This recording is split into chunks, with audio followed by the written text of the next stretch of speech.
Ça continue. Des villages comme Gorlovka, où j'étais hier et avant-hier, sont également visés par des tirs, des grades, etc. Il y a des blessés, il y a des morts que je filme quotidiennement, que je photographie également, pour garder ça en témoignage. Je n'ai aucun message politique, hein, mais sachez simplement que depuis une semaine, on parle de ce conflit, mais il dure depuis 8 ans. Il y a eu 13 000 morts. 13 000 morts. Les gens sont épuisés, ils se sentent tous ukrainiens. Ce que je peux vous dire, c'est qu'ils sont très surpris que l'Europe se rende compte de la situation. Alors que pour eux, cette situation de bombardement, c'est de vivre dans des caves, etc., de recevoir l'artillerie lourde fréquemment.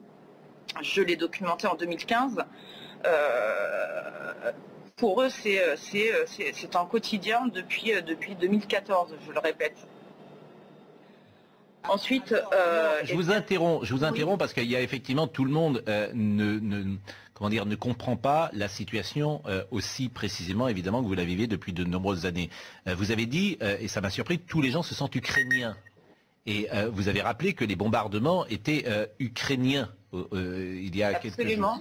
Alors, mais quelque chose de grave que visiblement a échappé. La population du Donbass en 2014 a été ciblée par son propre gouvernement. La population russophone a été bombardée par le gouvernement de Kiev. Oui, voilà. J'ai toutes les preuves, donc je pourrais vous les fournir en rentrant en France. J'ai les images. J'ai un film là-dessus. C'est incontestable. Mais aujourd'hui, les bombardements ou les exactions, elles sont russes ou elles sont ukrainiennes? Du côté où je suis, Bonjour à tous. Ce matin, la question me taraude. Pourquoi Poutine parle-t-il des nazis, de devoir dénazifier l'Ukraine? Il faut savoir que les Américains et l'OTAN, motivés par ces charts télévisuels, poussent l'Ukraine contre la Russie, exactement comme on pousserait aujourd'hui un homme bourré d'explosifs pour entrer dans un grand magasin. La plupart des Ukrainiens souhaitent pourtant une relation pacifiée, amicale avec la Russie.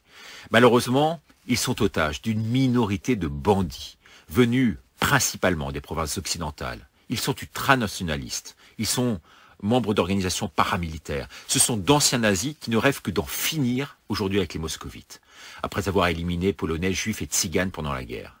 C'est pour cela que Poutine parle de dénazification, avec en toile de fond une idole montrée du doigt, le fameux Stéphane Bandera, déifié, maître à penser, aujourd'hui décédé.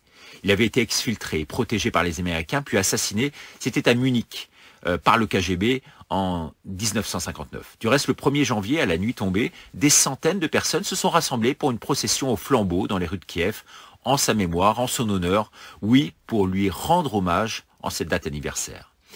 Ces adeptes, aujourd'hui, sont extrêmement nombreux. Ils ont représenté jusqu'à 30% des voix, c'était il y a quelques années aux élections. Ils sont financés, tout comme leur président, par Soros, et bien infiltrés au sein même du pouvoir par deux hommes, Yarok et Sektor, des anciens nazis, soutenus par les Américains, qui ont une vision raciale et se considèrent comme des Slaves ethniquement purs, voyant tout simplement les Russes comme des bâtards mongolisés. Voilà donc les gens que la presse française soutient aujourd'hui sur ordre macronien. Elle n'est pas belle l'histoire. Intéressant du reste, leur bannière a été fabriquée en rouge, noir et blanc. C'est en totale conformité avec le style visuel du Troisième Reich, ce qu'Israël avait du reste fortement condamné en son temps. Quant à ce pourri de Justin Trudeau au Canada, figurez-vous qu'il envoie ses troupes se former en Ukraine.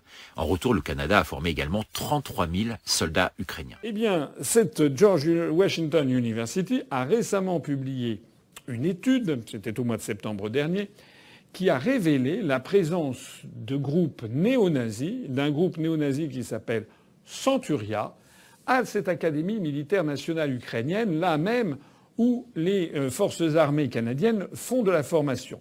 Selon cette étude, les miliciens néo-nazis de Centuria sont donc formés par les forces armées canadiennes et aussi par d'autres forces armées de l'OTAN. Des conseillers militaires canadiens sont affectés à plein temps à cette académie et notamment une salle de classe, la salle de classe Delta. Une salle de classe qui bénéficie d'une très haute technologie qui est financée, parrainée par le Canada en Ukraine. Les miliciens néo-nazis de Centuria se sont donné pour mission de faire de l'armée ukrainienne un instrument de défense de ce qu'ils appellent l'identité culturelle et ethnique des peuples européens.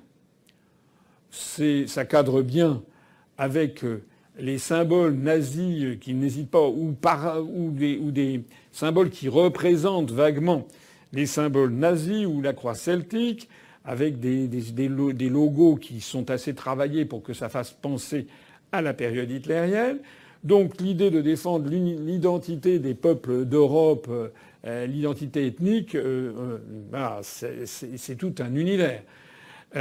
Ça ne cadre pas très bien avec les prétendues valeurs occidentales de l'OTAN. Selon le Ottawa Citizen, dans cet article paru le 9 novembre 2021, les responsables canadiens qui ont rencontré une unité ukrainienne liée aux néo-nazis craignaient d'être exposés par les médias d'information. Document. Donc, 1 an avant la réunion, la force opérationnelle interarmée du Canada en Ukraine a produit un exposé sur le bataillon Azov, reconnaissant ses liens avec l'idéologie nazie. Bon, ça, c'est une petite image qui accompagnait l'article du Ottawa Citizen. Moi, j'aimerais savoir ce que tous ces gens pensent du fait que ces miliciens de Centuria formés par l'OTAN en Ukraine, eh bien, ces miliciens servent comme officiers dans plusieurs unités de l'armée ukrainienne. Armée ukrainienne, donc, qui fait face à la Russie.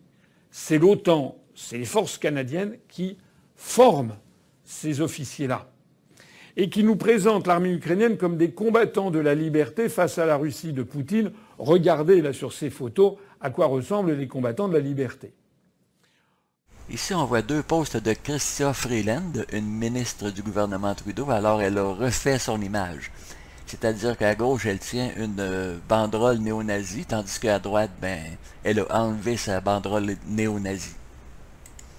Bon, on revoit la même Chrystia Freeland qui tient la banderole. Donc, sur les pas de son grand-père, Chrystia Freeland a été surprise en train de brandir la banderole de l'armée insurrectionnelle ukrainienne, une organisation fasciste ukrainienne qui a collaboré avec l'Allemagne nazie et tué 200 000 juifs.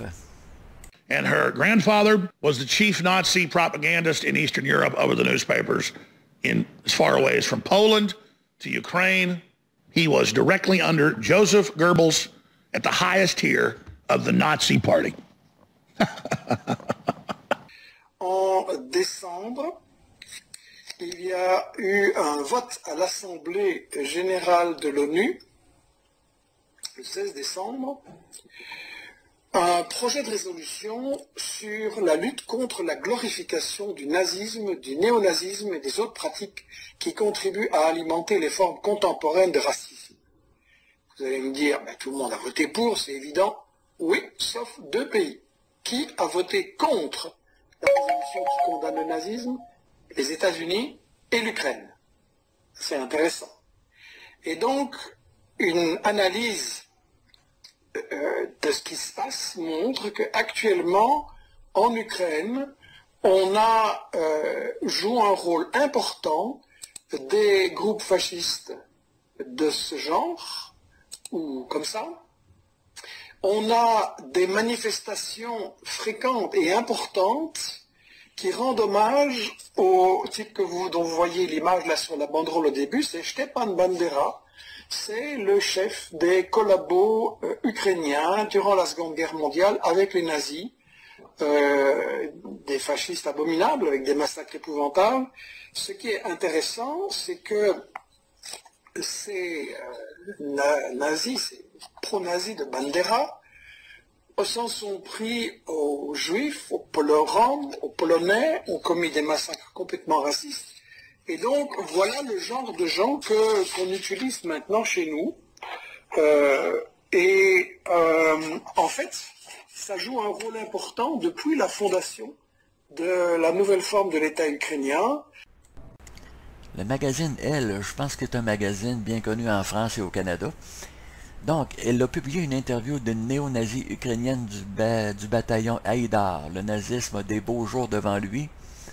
Alors, c'est un article qui a paru dans le magazine Elle. Alors, le bataillon Haïdar est très bien décrit dans Wikipédia. Vous pouvez mettre sur pause pour avoir le temps de tout lire. Donc, Haïdar, on parle de toutes sortes de crimes de guerre, y compris des exécutions de civils. Bon, j'ai pris quelques extraits de cet article du magazine Elle. Alors, comme je le disais, vous pouvez mettre sur pause. Bon, parlons un peu de l'Ukraine maintenant. Alors, une photo qui est très célèbre sur Internet, des soldats qui affichent le drapeau de l'ONU ou l'OTAN, un des deux, en tout cas, le bataillon Azov et la Croix gammée. Un article qui a paru sur Sputnik France. Des nationalistes ukrainiens fusillent des civils avec un drapeau blanc dans la région de Donetsk.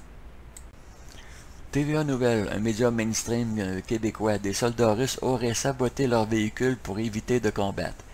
Quand ils parlent au conditionnel comme ça, aurait, mais ça veut dire que c'est pas vrai. J'ai un gros doute que des soldats russes auraient abandonné réellement leur véhicule. Selon CNews, guerre en Ukraine, la Banque mondiale annonce la suspension de tous les programmes d'aide au Bélarus et à la Russie. Bon, on parlait tantôt du bataillon nazi Haïdar, alors ils ont subi une défaite très lourde dans le sud-est de l'Ukraine le 2 mars.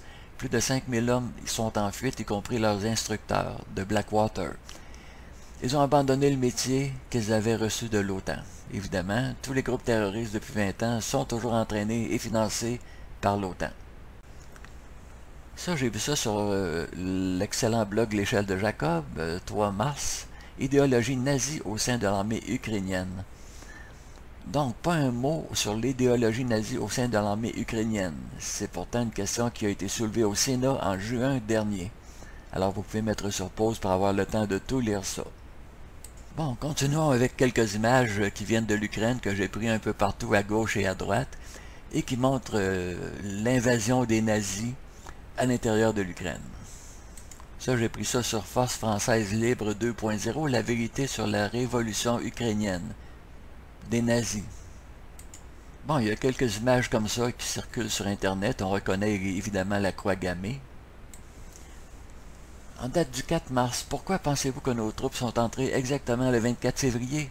Nous avons évité un bain de sang colossal. Selon mes informations opérationnelles, le quartier général du bataillon nazi Haïdar a été capturé et des documents s'y trouvent. Il s'agit des ordres d'action qu'ils avaient. Les bataillons nazis prévoyaient d'anéantir réellement les défenses en 3 ou 4 heures et de ne pas s'arrêter à la frontière de la région de Rostov, a déclaré ce monsieur-là, Nikolai. Alors, si nous n'avions pas fait cela, la guerre aurait été déclenchée par des bandes nazies et il y aurait eu une catastrophe. Un message de Silvano Trotta, toujours très populaire sur Internet, alors la formation de jeunes, évidemment, pour le nazisme en Ukraine.